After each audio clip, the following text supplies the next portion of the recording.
Good morning. Let's do some Plotinus, shall we? We are in the Stephen McKenna translation using the Penguin Classics edition.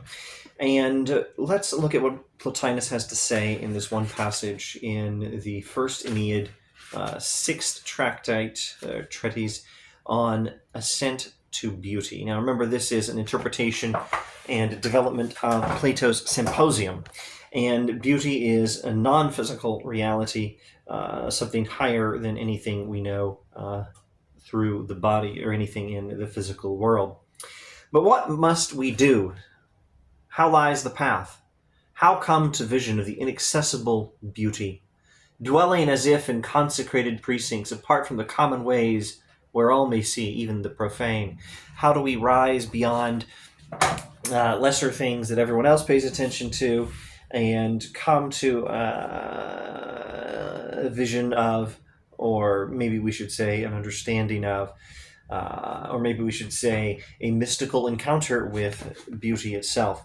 He that has the strength, let him arise and withdraw into himself, foregoing all that is known by the eyes, turning away forever from the material beauty that once made his joy. Turn away from physical beauty and look inward. The standard move in a philosophical ascent to higher reality is always turn inward, but that's only the first move. There's a next move, turning upward, turn inward and then upward. The ascent proceeds from outer to inner, from the contemplation of outer things to the contemplation of inner things within the soul, within the mind, and then upward to the contemplation of divine things above the mind. That's the standard procedure in philosophical ascent literature. Let us flee then to the beloved fatherland, quoting from Homer's Odyssey.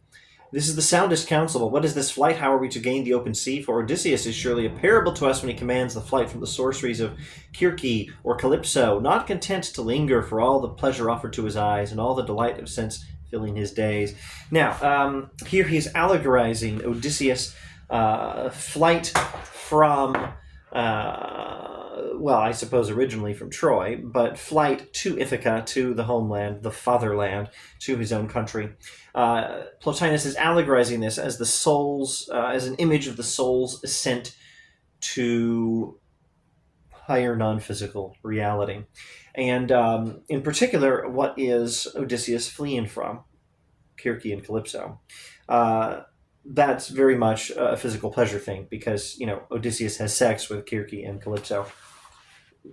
So flee from the allure of physical beauty, flee from physical pleasures, and return to the higher world. The fatherland to us is there whence we have come, and there is the Father.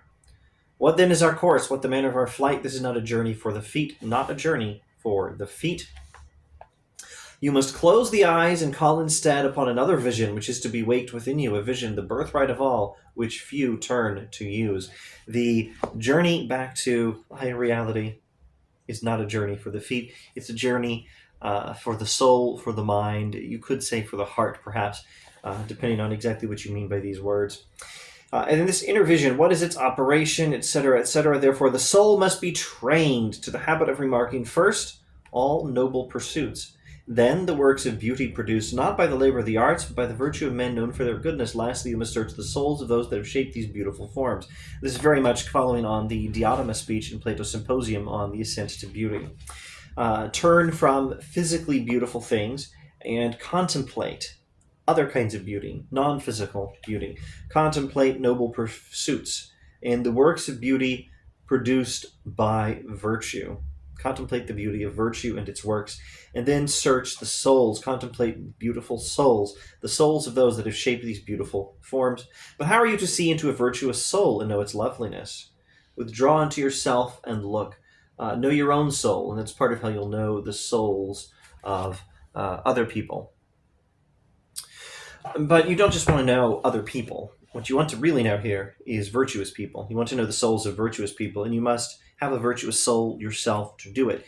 There's something called virtue epistemology. And let's set aside contemporary usages of that term and just say that we're talking about the importance of virtue in a theory of knowledge. This is very much a thing in ancient and medieval philosophy.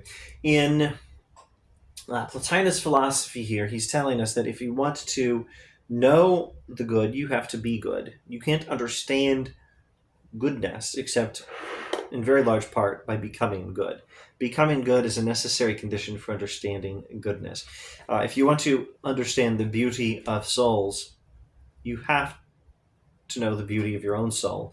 And if you want to understand the beauty of virtuous souls, you have to know the beauty of your own virtuous soul, which means you have to be virtuous yourself. So, start by being good if you want to understand beauty. The right way to ascend is to be good and to follow this path of contemplation away from the beauty of outer physical forms and then contemplate the beauty of soul and virtuous soul and the works of a virtuous soul.